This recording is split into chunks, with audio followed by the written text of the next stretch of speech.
자, 한동훈 대표 얘기 좀 들어보겠습니다. 중재자로 이번에 나섰는데 오늘부터 수시 접수 시작되면 의료계의 입장도 좀 달라질 것이다. 한 대표는 이렇게 얘기했습니다. 함께 보시죠. 한 대표가 의료 대란을 피해야 한다면서 매우 적극적으로 의료계와 소통하고 있다. 응급실도 다녀왔잖아요, 비공개로. 수시 모집 원서 접수가 시작되면 의료계도 달라질 것이다.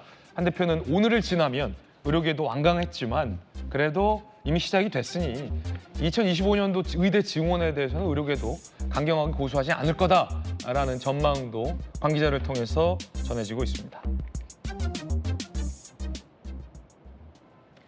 정치권에서는 이른바 한 대표의 역할론에 주목을 하고 있습니다. 자, 일단 야당에서도 의료 공백은 좀 피하자. 라는 목소리, 한 대표와 어떤 공감을 좀 이 대표도 이루고 있는 것 같아요. 공감대를 형성하고 있는 것 같아요. 박지호님. 뭐 그렇죠. 그거는 이제 사실은 여야 대표 회담 때도 좀 보여졌던 흐름이었던 것 같고, 왜냐하면 공식 의제로 채택하지 않았음에도 불구하고 의료 대란에 대한 그 우려를 서로 나눴다라는 것을 담지 않았습니까?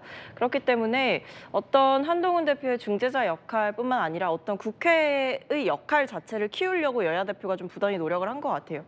사실 그동안은 이 의료 대란 문제가 일어나기 이전에 의대 증원 문제에 있어서는 어느 정도 대통령의 입장을 서로 다 좀 존중하고 지지해주는 그런 입장들이 전 있었다고 생각을 합니다. 네. 근데 대통령실에서 어떤 뭐 복지부 차관이 실무적으로 조율하는 과정이라던가 아니면 의사들과 협상하는 소통 방식이라던가 이런 것들을 봤을 때 갈등의 골이 더 깊어져만 가면 깊어져만 갔지 어떤 갈등이 해소되는 국면은 전혀 보여지지 않았고, 문제는 그게 이제 환자들과 국민들에게 피해로 온다라는 거죠. 그래서 최근에 보면 여야 대표 둘 다 응급실 현장을 방문하고 있습니다. 그걸 보면서 아마 느끼는 게 많았을 거라고 저는 생각을 하고, 둘 다 생각할 수밖에 없는 것은 추석이 이제 코앞으로 다가왔는데 추석 때가 되면 응급실 대란이 일어날 것이다, 이런 우려가 벌써부터 물밀듯이 밀려들고 있는 시점입니다. 그렇다고 한다면 정부에서도 지금 이렇게 입장을 선회한 이유는 물론 한동훈 대표의 역할론도 어느 정도 있었겠지만 이게 추석이 지나고 나면 정부의 지지율이 걷잡을 수 없이 떨어질 것이다, 이런 고민도 저는 분명히 작동한다고 보여지거든요. 그래서 앞서서 김영주 의원께서 말씀해 주신 대로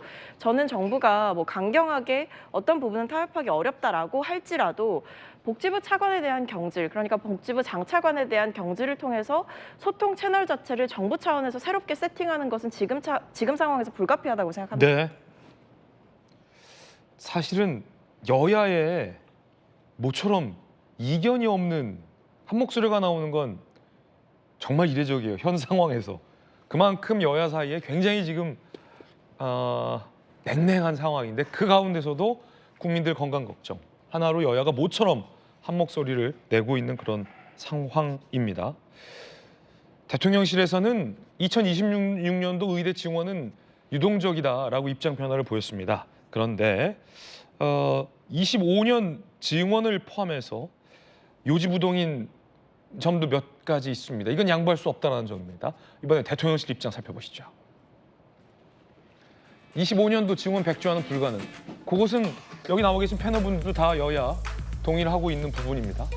장차관 교체는 생각할 수 없는 일. 자, 이제 문제는 인선과 관련해서 보건복지부 차관 교체는 생각할 수 없다라고 대통령실에서 강하게 나오고 있습니다. 의료계는 자신들의 안도 내놓지 않으면서 뭘 사과하는 거냐. 정부의 사과도 없다라는 얘기도 나오고 있는 상황입니다. 안용환 의원님.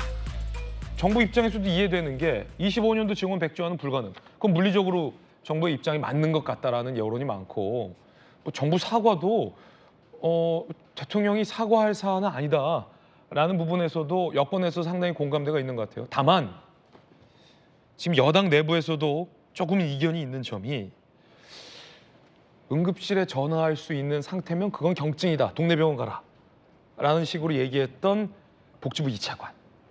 인선 교체 문제. 이 문제는 대통령실과 여당 내에서도 좀 이견이 있는 것 같아요. 안 의원님 어떻게 보십니까? 일단 협상을 하려면은 앞서 말씀드린 것처럼 상대방이 받아들일 수 없는 특히 감정적인 문제에 대한 조건 제시는 배제를 해야 되는 겁니다. 네. 대통령이 사과를 해야 된다. 물론 이것도 의사협회에서 공식적으로 나온 이야기가 아니라 경기도 의사협회에서 나온 이야기입니다. 의사협회에서 지금 단일한 이야기가 나오고 있지를 않아요. 그렇군요. 단일한 주장을 할 것이 필요하고요. 그다음에 이제 감정 싸움 피해야 된다는 거하고, 그리고 이제 저도 보건복지부 장차관의 문제에 대해서는 정부가 좀 유연성을 발휘했으면 좋겠습니다. 차관 경질해야 된다. 근데 상대방이 도저히 저 사람 이야기할 수 없다고 한다면은 그건 고려를 해야 되는 겁니다. 네. 그래서 현재 제1선서 협상 파트너가 될 수 있는 사람에 대해서 상대방이 보이콧 들어오면 그건 검토를 해야 된다는 겁니다. 저는 그래서 장관인까지는 아직 모르더라도 실제 이 사건은 이 관련해서 지휘를 하고 있는 차관에 대해서는 경질도 검토해야 된다고 저는 생각을 합니다. 예. 그게 협상에 임할 때 정부의 의지를 보여줄 수 있는 현재로서는 쉽다는 표현이 좀 그렇습니다만 아무튼 정부가 보여줄 수 있는 카드 중에 하나거든요. 그리고 나서 이제 의사협회는 들어와야 됩니다.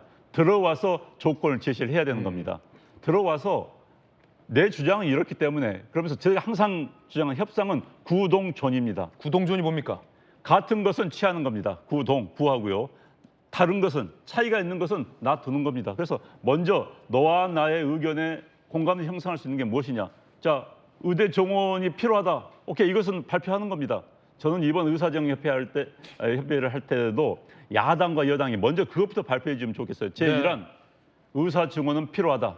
대한민국 사회가 인구가 늘고 고령화 사회 되면서 의료 소비, 의료 수요가 많이 늘고 있기 때문에 의사 증원 필요하다. 단 이것을 어떻게 증원해 갈 것인가에 대해서 구체적으로 논의하자. 이게 필요한 겁니다. 그렇군요. 이걸 공식적으로 발표할 필요가 있어요. 이재명 대표 또는 야당에서 발표해야만이 국민들이 전체 대한민국 100% 국민들이 그래 의사가 더 필요하지. 그럼 어떻게 할 것인가? 이렇게 가는 겁니다. 그런데 이 네. 문제에 대해서 공식적으로 아직 이야기가 하진 않았어요. 야당도 공식적으로 필요하다는 게 아니라 개별 의원들의 입에서 나온 이야기뿐이기 때문에 이번에 공식적으로 대한민국 국회 이름으로든 대한민국의 행정부 이름으로든 국회와 행정부가 같이 자 대한민국의 의사 수가 부족합니다. 그래서 늘려야 됩니다. 구체적인 방안에서 이제부터 논의 시작하겠습니다. 이것부터 발표를 했으면 좋겠습니다. 네. 그리고 의사협회도 들어와서 본인도 그 이야기했습니다. 의사가 증원에 대해서 동의한다.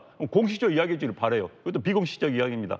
대한민국에 의사가 필요하다는 이야기를 의사, 여야, 정부가 공식적으로 이야기를 하면 국민들도 공감을 할 겁니다. 그러나 얼마만큼 필요하고 그 얼마만큼 어떻게 해 나갈 것인가에 대한 우리의 이견이 있다. 이걸 같이 논의하자. 이게 순서일 것 같습니다. 네. 그래서 함께 나서서 구동존의의 정신으로 협상을 해주기를 바랍니다. 예, 사실은 뭐 정혁진 변호사님 정부 입장에서 차관을 교체하는 게 꼭 의료 개혁과 관련해서 정부가 지는 것이나 아니면 저쪽의 요구에 결국은 우리가 백기를 들거나 하는 관점으로만 국민들은 보고 있지 않다라는 생각도 듭니다.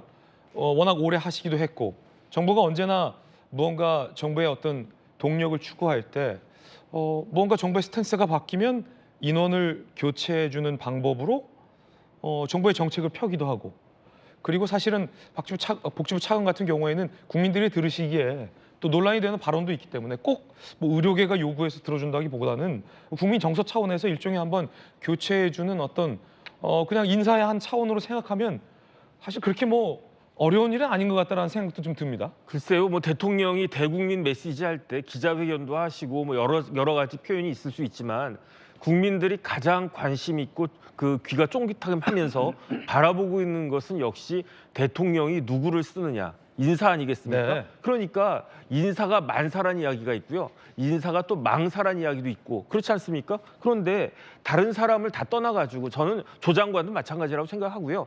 박 차관도 마찬가지라고 하는데 박 차관 커리어를 제가 쫙 봤더니 좋은 대학 나와가지고 행정고시 일찍 붙어가지고 아주 보건복지부에 좋은 요직만 골라가지고 일을 쭉 했단 말이에요. 그러니까 누가 봐도 엘리트 공무원 맞다 이런 생각이 드는데 그런데 지금 장관과 차관이 보건복지부 장관과 차관이 해야 될 1순위가 뭡니까? 지금 이런 의료 대란 해결하는 거잖아요. 그런데 6개월이 지나도록 해결되기는커녕 오히려 더 미궁으로 빠져드는 것이 아닌가. 그런데 거기에다가 박 차관은요. 여기에 한술 더 떠가지고 제가 듣기에도 민망한 그런 실언을 네. 몇 번씩이나 했단 말이죠. 그런데 이런 사람을 계속 쓰겠다라고 하는 거는 이거는 대통령이 국민들에 대한 메시지가 아닌가 이런 또 생각이 들기 때문에 조금 제가 봤을 때 이런 부분들에 대한 그에 대해서는 재고가 필요한 것이 아닌가 저는 그런 생각이 듭니다. 예, 인사는 언제든지 뭐 유연하게 교체할 수도 있고 새로운 사람으로 임명해서 또 새로운 스탠스로 국정의 정책을 펼칠 수도 있는 일입니다.